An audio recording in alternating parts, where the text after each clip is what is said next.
안녕하세요. 아프냥 아프지몽입니다. 현직 수의사와 함께하는 하루 세계 기출문제 공부 벌써 세 번째 시간입니다. 이번에는 영상진단과 관련된 문제들이 모여 있어요. 2022년 1회 자격시험에서는 영상진단 관련된 문제들이 10개 이상으로 꽤 많이 출제되었고 앞으로도 그렇지 않을까 합니다. 이번 강의에서도 실제 기출문제 풀이와 내년도 예상 문제까지 동물보건사를 준비하는 분들에게 많은 도움되었으면 합니다. 현직 수의사와 함께하는 하루 세계 기출문제 공부 세 번째 강의 지금부터 시작해 보겠습니다. 문제 1번입니다. X선의 특징이 아닌 것은 1번 X선은 에너지 일종으로 입자 또는 파동의 형태이다. 2번 빛으로 통과할 수 없는 고체 및 물체를 통과한다. 3번 항상 직선으로 주행하는 것만은 아니다. 4번 세포의 DNA를 손상시켜 변화를 일으킨다. 5번 눈에 보이지 않는다. 문제 1번의 정답은 3번 항상 직선으로 주행하는 것만은 아니다 입니다. X선은 항상 직선으로 주행하는 특징을 가지고 있어요. 문제 1번 해설입니다. X선의 특징을 공부하기 전에 동물병원에서 사용하는 영상진단 기기에 대해서 먼저 알아보겠습니다. 먼저 영상진단 기기란 흔히 잘 알고 계시는 엑스레이나 초음파와 같이 영상기술을 이용하여 질병을 진단하기 위한 기기를 말합니다. 엑스레이는 여기서 보시는 것과 같은 영상을 만들어내고요. 초음파도 이와 같은 영상을 실시간으로 만들어냅니다. 엑스레이와 초음파 외에도 CT와 MRI 역시 최근에는 꽤 활발히 진단에서 이용하고 있습니다. CT와 MRI는 보시는 것과 같은 영상을 만들어내서 반려동물의 여러 가지 질병의 진단에 널리 활용되고 있습니다. 다시 1번 문제에서 나온 X선으로 돌아가 볼게요. 말씀드린 영상진단 기기 중에서 X선을 이용하는 기기는 엑스레이와 CT가 있습니다. 그렇다면 X선은 무엇일까요? 고등학교 물리 시간쯤 배웠을 법한 빛의 스펙트럼에 대해 간단히 설명드려 볼게요. 오늘이 두 번째 문제풀이까지 싹 가능한 해설 부분입니다. 빛의 종류는 파장의 길이에 따라서 이름을 붙이고 있어요. 빨주노초 파남보 무지개 색깔로 우리한테 가장 친숙한 가시광선은 380나노미터부터 770나노미터까지 파장을 가집니다. 가시광선 중 빨간색이 가장 긴 파장을 가지고 있고 보라색이 가장 짧은 파장을 가지고 있어요. 가시광선이 빨간색보다 조금 더 긴 파장을 가지는 것은 적외선, 전파라고 하고요.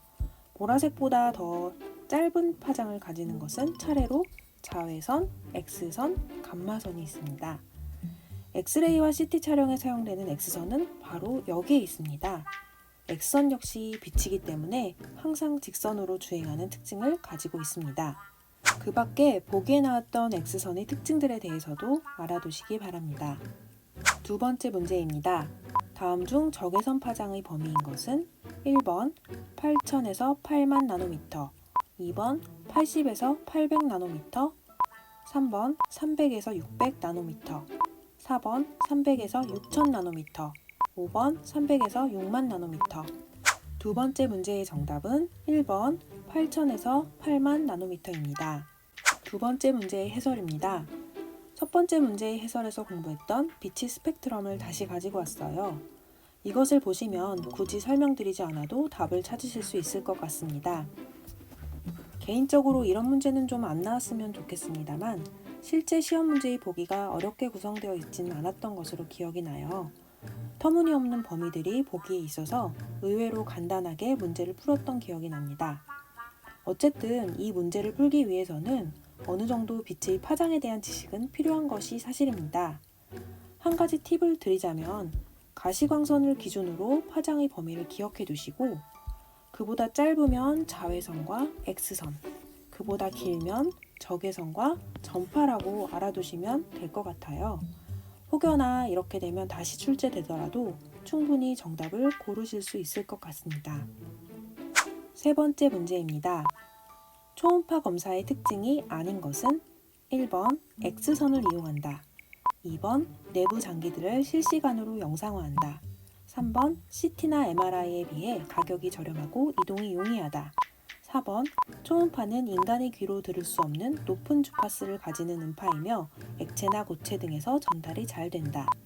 5번 환자의 탐촉자를 대고 초음파를 발생시켜 반사된 초음파를 수신하여 영상을 구성한다. 3번 문제의 정답은 1번 X선을 이용한다입니다. 엑스레이와 CT가 X선을 이용하는 영상진단 기기이고 초음파 검사는 말 그대로 원파 중의 하나인 초음파를 이용하는 검사입니다. 이 문제의 1번 보기는 실제 1회 문제에서의 보기와 동일해요. 3번 문제 해설입니다.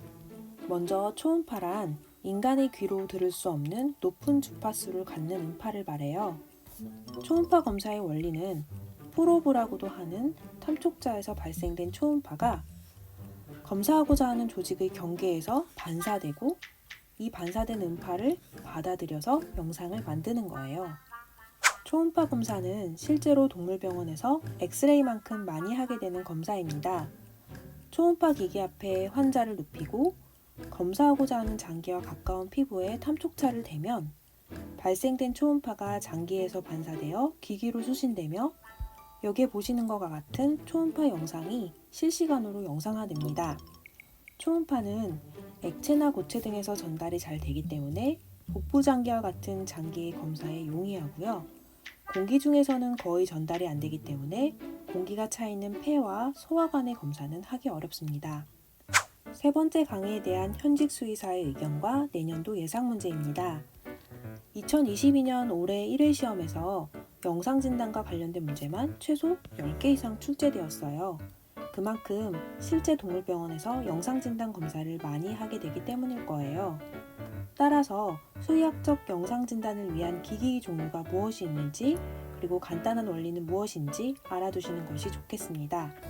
특히 엑스레이와 초음파의 경우에는 규모가 작은 동물병원에도 거의 모두 갖추어져 있다고 해도 과언이 아니에요. 흔히 유용하게 잘 쓰이는 만큼 기기 원리, 각고의 명칭, 그리고 촬영 시 동물의 보정 방법이나 촬영 시 주의사항, 그리고 영상물의 특징에 대해서도 알아두시는 것이 좋겠습니다.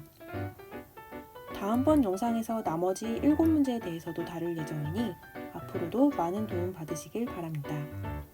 이상 아프냥 아프지멍이었습니다.